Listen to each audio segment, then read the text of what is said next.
Merci de prendre le rendez-vous de l'actualité sur Eden TV. Mesdames et messieurs, bienvenue au sommaire.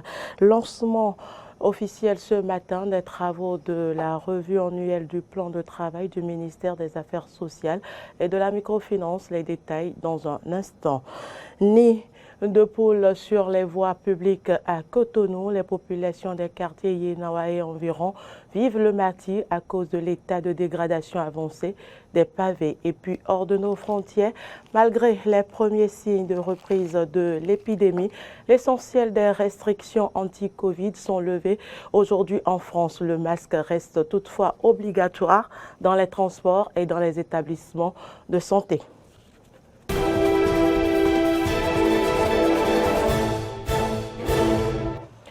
Merci pour l'attention. Je l'annonçais dans les titres.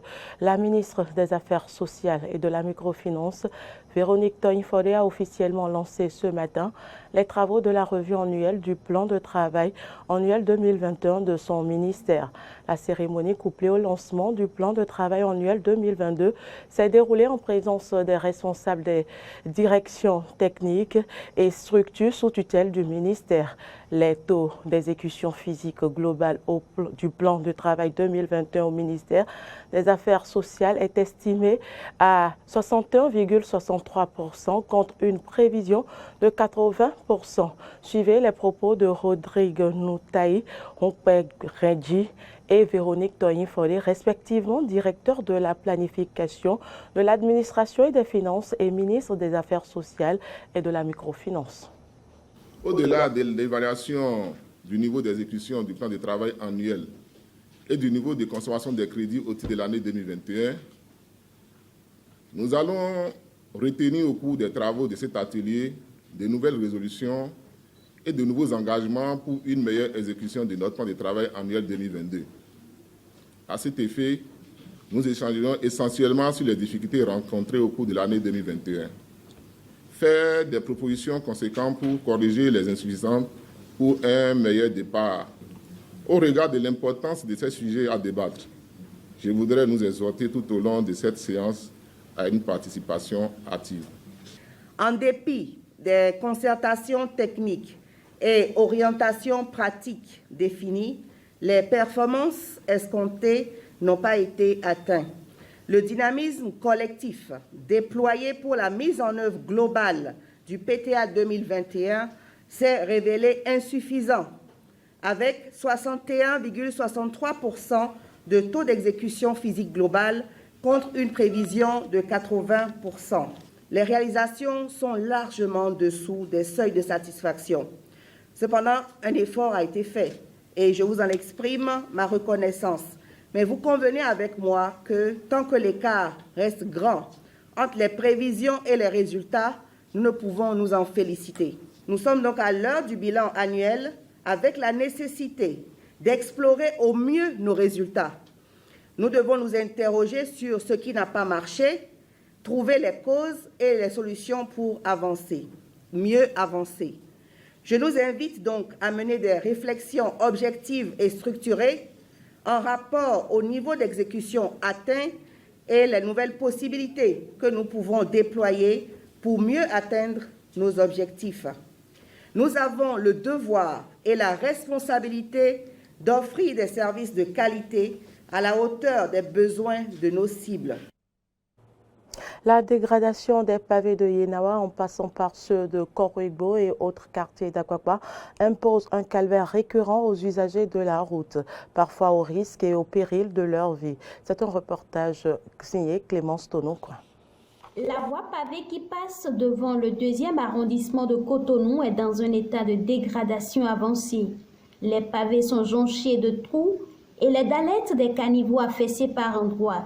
Une situation source d'insécurité bien connue du chef quartier Korwegbo, Léopold Govoy-Jean. Cette situation, c'est une situation qui date de longtemps parce que déjà l'entreprise qui a réalisé les travaux avant là, ils ont fait quelques arrêts qui est vraiment pénible pour les responsables de l'arrondissement comme quartier. Sinon, les dallettes qui traversent la voie, ils ont mal réalisé et ça fait que les dallettes là foncent dedans. Parce que les supports qui sont en bas ne sont pas larges pour tenir correctement les dallettes. Les populations riveraines se désolent de cette situation qui dure déjà plusieurs mois. Les trous sont un peu partout sur le tronçon et provoquent beaucoup d'accidents. Quand les camions tombent dans les trous, ils se retrouvent dans les caniveaux. La construction de la voie est faussée à la base. Quand il y a plu, elle s'affaisse. Bon, la situation ici, ça dure un peu. S'il pleut et que l'eau stationne, ça ferme les garde-fous. On ne voit pas. Donc, facilement, tu peux tomber dans l'eau. Parfois, quand ils sont en excès de vitesse, ils ont tendance à heurter les caniveaux et puis il y a des dégâts sur la voie. À cause aussi des trous qui sont un peu partout sur les pavés. Le chef quartier dit ne pas baisser les bras face à cet état de choses. Il rassure que la réfection de la voie est déjà en cours d'étude et invite la population à la patience. Si on voit qu'il y a un endroit qui est vraiment criard, il cause beaucoup de dommages pour la population, nous avec le CA, on prend les dispositions pour réparer au moins un peu, pour ne pas faire peiner trop à la population. Les autorités actuelles, ils sont vraiment à pied d'œuvre. Ce n'est pas comme avant. Tout le monde est acharné maintenant pour le travail de la population. Je crois que la voie, ils sont dans le programme pour les réflexions. Donc, je vais souhaiter à la population de prendre les sang-froid. Le village de Gbetagbo à Kassato reste non raccordé au réseau conventionnel de l'énergie électrique et pourtant des poteaux électriques y sont implantés depuis des mois. Le non-raccordement contraint les habitants à recourir aux bois de teck qui servent d'appui pour alimenter leur ménage. Une situation qui occasionne bien évidemment la présence des toiles d'araignée. Suivez ce reportage pour vous en convaincre. Parce qu'on a tiré courant là depuis vers un peu loin d'ici. Donc on souffre depuis. Bien vrai qu'ils avaient mis les poteaux, nous on pensait que bon, dans quelques jours on va se reposer à faire du courant, mais ils ont commencé et puis ils ont laissé. D'autres poteaux sont là sans fil. C'est bien la situation que vivent les habitants de Gbetagbo à Kassato dans la commune d'Abomey-Calavi. Des poteaux électriques non raccordés, d'autres avec fil électrique mais non alimentés. Une situation qui contraint les citoyens de cette localité à tirer le fil électrique sur une longue distance avec comme support des bois de teck. Une situation qui favorise donc les toiles d'araignée avec toutes les conséquences. Parce que c'est un peu loin, donc les câbles sont un peu descendus. Des fois, les gens des camions se passent dedans, ça coupe pour réparer même des fois. Comme c'est un peu loin, c'est difficile pour nous. Donc on essaie de gérer ça comme ça.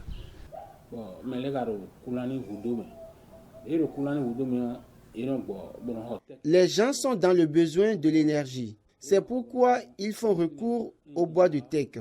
Quand il pleut et que les vents forts soufflent, les bois tombent dans de l'eau. Les enfants qui vont à l'école sont électrocutés. Des maisons prennent parfois feu et nous arrivons à maîtriser ces feux. Les camions qui passent causent également des dégâts.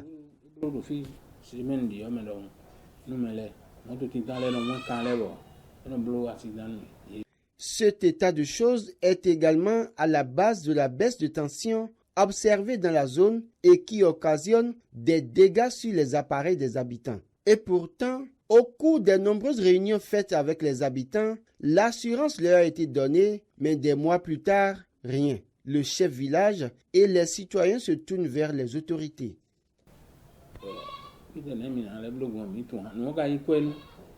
Nous ne savons quoi faire et pourtant, s'ils alimentent la zone, ça leur apportera de l'argent. Juste un mois après, ils peuvent être payés pour les factures. Nous ne savons pas pourquoi alimenter Gbetagbo est si difficile. Gbetagbo est dans le noir. Les autorités n'ont qu'à faire un effort pour nous arranger cette opportunité.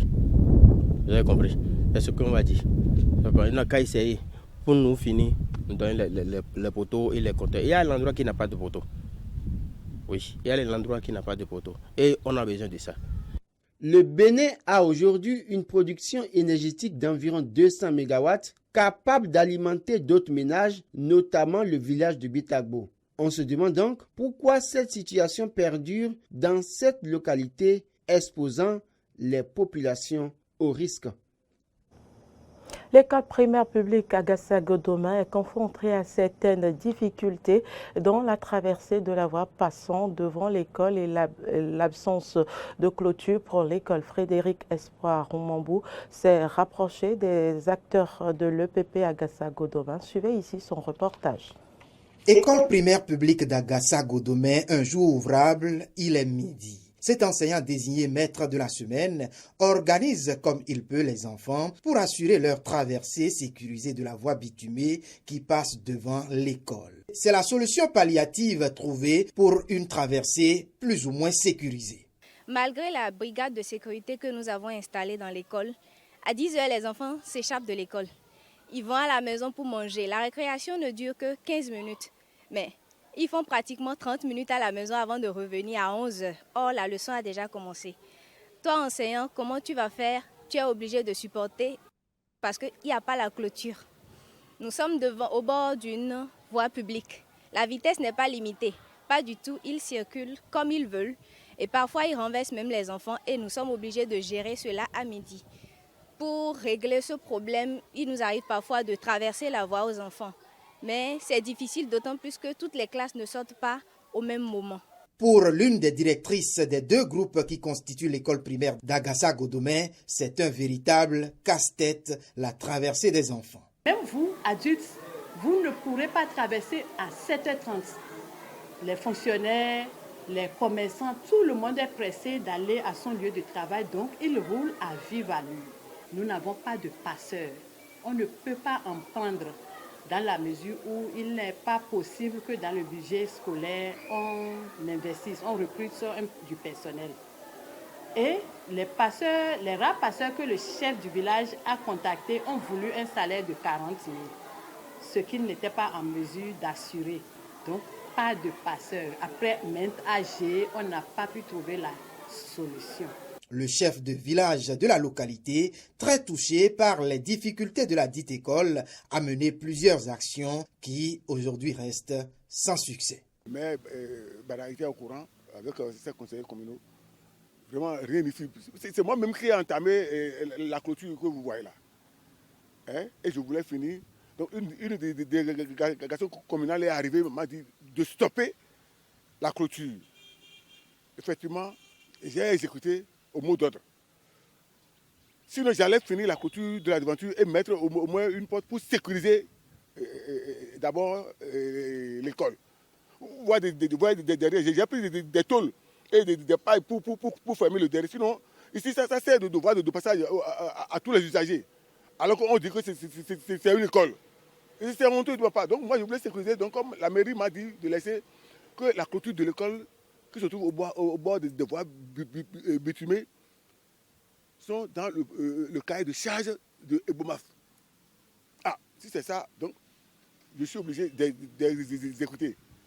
Mais ceci étant, jusqu'à présent, chaque fois si je fais le conseil, la réunion du conseil local, je mets tout ça là dans mon PV. Et chaque fois, le maire est au courant. Donc le maire Angelo aussi, il est arrivé. Je crois que les PV passés, j'en ai mis ça dedans aussi. Face à la situation, les acteurs éducatifs de l'EPP Agassa-Godoma s'en remettent à toute bonne volonté. Avec le président du bureau, puis on a rencontré le maire à propos de la clôture. Ils ont promis. Nous espérons que cette année 2022, cela va se réaliser. Voilà la première étape. Ça amoindrirait déjà les sorties intempestives. Ensuite, le passeur. Il nous faut un passeur, quelqu'un qui va aider les enfants au moment où l'enseignant sera absent de la devanture de l'école, qu'il continue parce que ce sont quand même nos enfants. Même s'ils sont en retard, nous les voulons vivants. Voilà notre deuxième priorité. Troisième chose, qui n'est pas difficile d'ailleurs, un ralentisseur au niveau de l'école. Un cri d'alarme qui mérite d'être écouté quand on voit la vitesse à laquelle les usagers roulent sur la voie, mais surtout quand on sait que nos enfants d'aujourd'hui constituent le pays de demain. Actualité en dehors du Bénin, en France, le port du masque en intérieur n'est plus obligatoire dans une majorité de lieux, tout comme la présentation du pass vaccinal pour prendre un café au bar, aller au cinéma ou au restaurant. De grandes mesures prises aujourd'hui, le pass vaccinal qui impose d'être vacciné contre le Covid pour accéder à de nombreux lieux est levé, même si sa version sanitaire qui fonctionne aussi avec un test négatif au virus sera maintenu dans les établissements de santé au sens large. Le masque, lui, ne sera plus obligatoire. Cet allègement concerne notamment les écoles, les commerces et les entreprises qui garderont le choix de l'imposer ou non à leurs employés. Une frappe contre un immeuble résidentiel à Kiev a fait aujourd'hui au moins un mort et 12 blessés, ont indiqué les secours ukrainiens au moment où les combats font rage aux abords de la capitale que les troupes russes cherchent à encercler. Une session de négociation par visioconférence entre la Russie et l'Ukraine a commencé également ce matin. Un négociateur russe a évoqué dimanche des progrès significatifs, Kiev indiquant de son côté que Moscou avait cessé de lancer des ultimatums et commençait à écouter attentivement les propositions. Et ce sera tout pour cette édition. Merci de nous avoir suivis. À très bientôt.